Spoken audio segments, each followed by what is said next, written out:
Now that we understand a little bit of the basics of cravings, let's look into 5 things you can start practicing to take back control.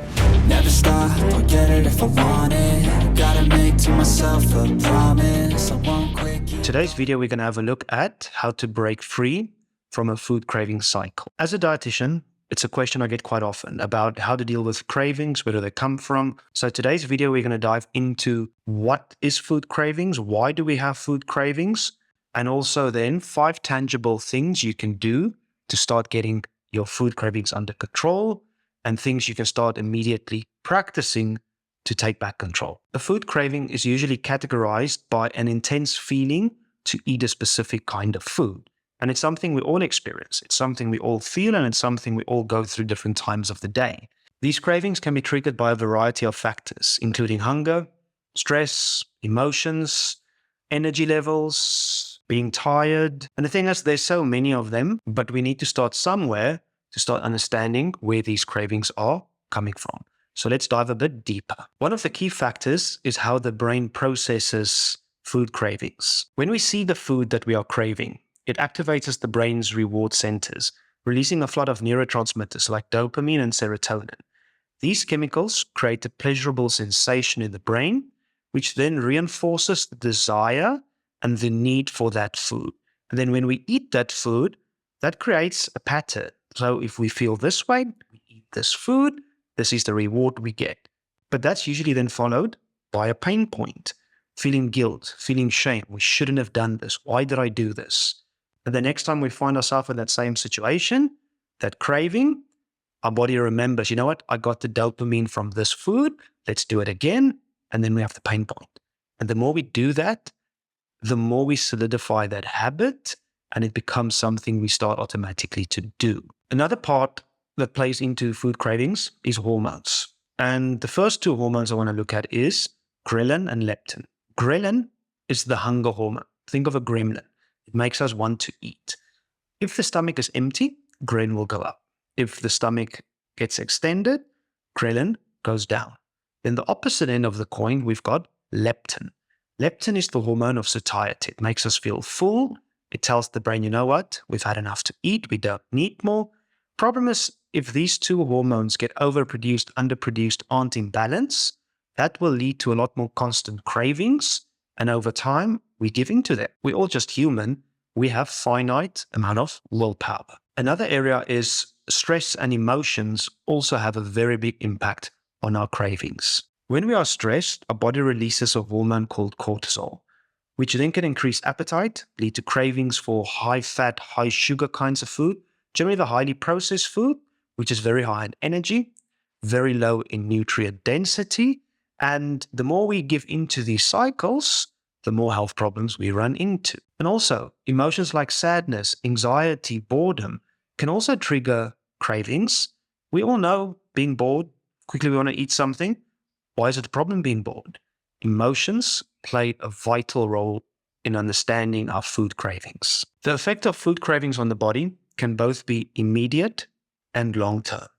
Consuming high-calorie and high-fat foods can lead to weight gain, high blood pressure, high cholesterol, and over time, this can increase the risk of chronic disease like diabetes, heart disease, and stroke.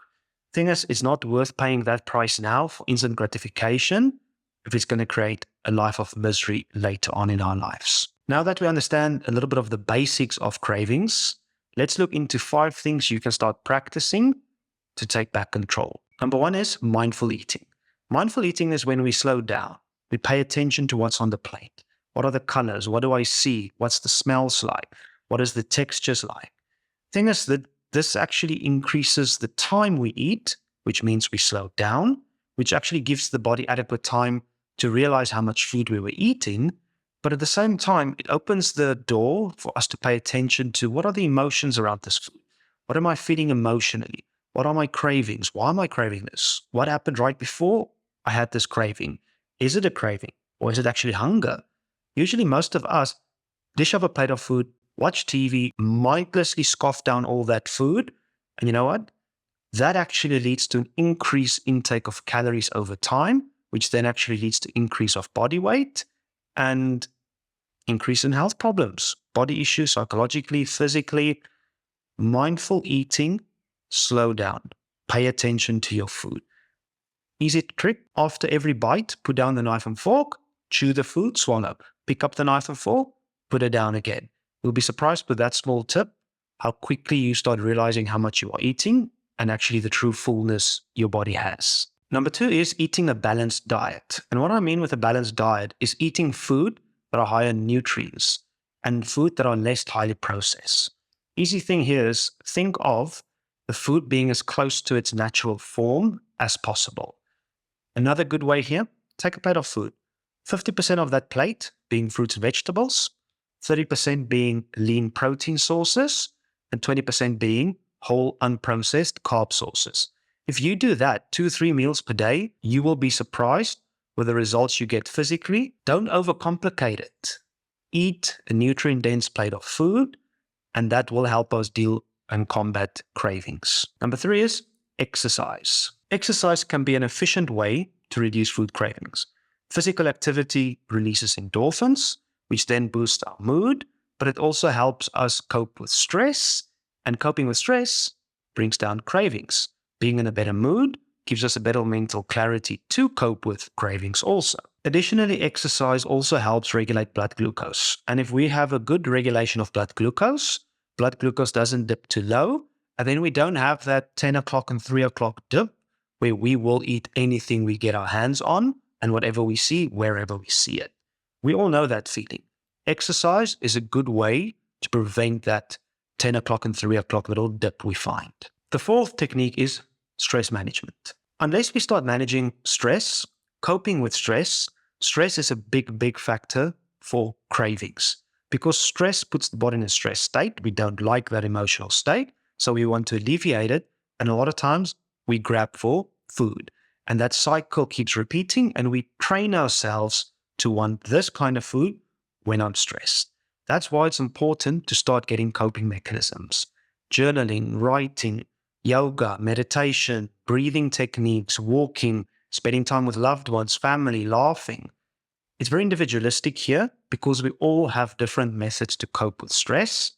And the thing is, you need to start somewhere. Start looking for things you can do that can alleviate stress, because we can't always remove stress from life.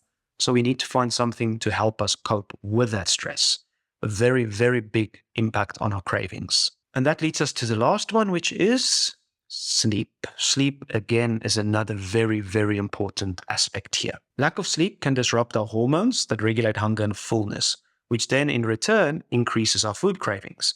Aim for at least that 7-8 hours of sleep per night so we can ensure proper glucose sensitivity, proper hormone production during the evening, so that can help us alleviate some of the cravings the next day. Bad night of sleep, you are guaranteed to be less insulin sensitive. You're guaranteed to have more cravings, especially for that highly unhealthy foods. Put down the phone in the evening, stop doom scrolling, social media, TikTok, Facebook, all these things, and start working on a sleep routine. So a quick recap on the 5 techniques. Number 1, mindful eating. Number 2, a balanced diet. Number 3, exercise. Number 4, stress management. And number 5, sleep. If you just start practicing small little pieces of these 5 techniques, you will really see an increase in satiety, a decrease in cravings, but you will also understand where these cravings are coming from, and you will also learn the difference between cravings versus hunger.